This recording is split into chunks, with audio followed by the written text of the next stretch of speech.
Guys, I have another cool math trick to show you. I just recorded my calendar trick and I found another one that's really cool. It's a little simpler, but it's still pretty cool. So this is a trick for multiplying by 11.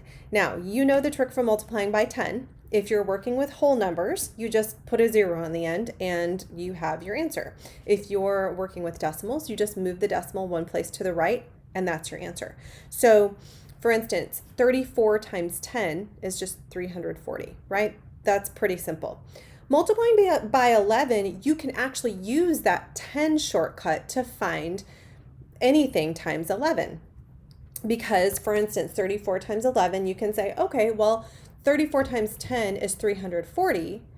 And if I add 34 to that, add another 34 to that, then I get 374, okay? To me, that takes longer than just writing it all out. I would rather just write it all out, but I found a trick that's even shorter. So 34 times 11, here's what you do. You take the 3 and the 4 and you separate them and then put a blank between them, okay? Like this. Then you add the 3 and the 4 to get 7, and that's what goes in the blank.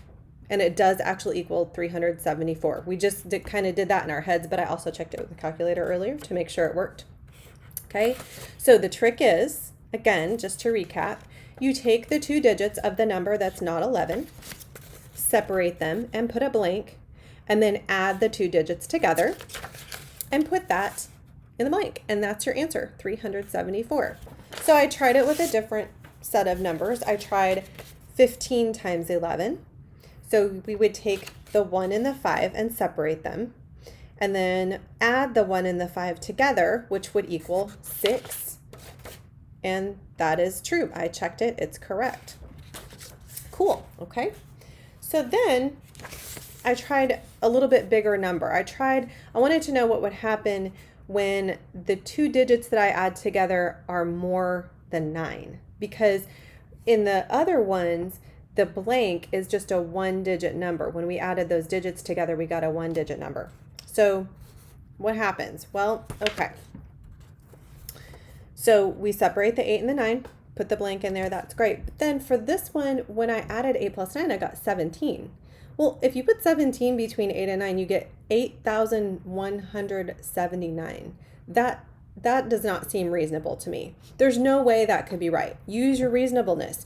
89 times 10 is 890. There's no way 89 times 11 can be 8,179. That doesn't make any sense. So here's what you do.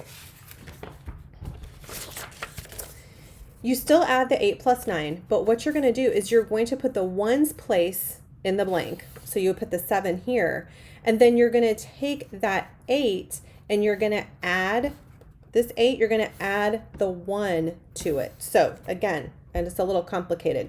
You put the ones place, which is the 7, into the blank, and then you add the tens place of this number to the 8. And so this is what it would look like. You put the 7 of the 17 in the middle, and then you add the 1 to this 8 to get 9. 979, I checked it, it works. So that's a little bit more complicated. But I wondered, why does this work? So I started thinking about it and I thought, well, I'm just going to start by multiplying the old-fashioned way and see what happens. Okay, so I just did 34 times 11 and I wrote out the partial products. So 34 times 11 would just be 34 for the first partial product and 340 for the second partial product. Okay, great. And the answer is 374. And then I looked at why that works. Here's why it works. If you take the first digit of your partial products and then the second digit of your partial, or the last digit of your partial products, that's where you get that separation, right?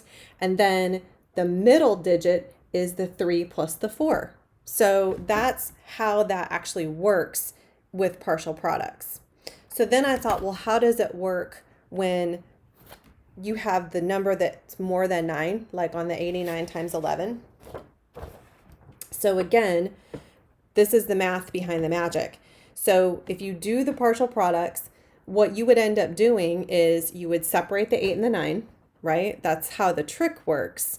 But when you actually do this math, you see that the 8 plus 9 is 17. And then we would have to regroup and put that 1 over here. And that's why this number would be 9 instead of 8.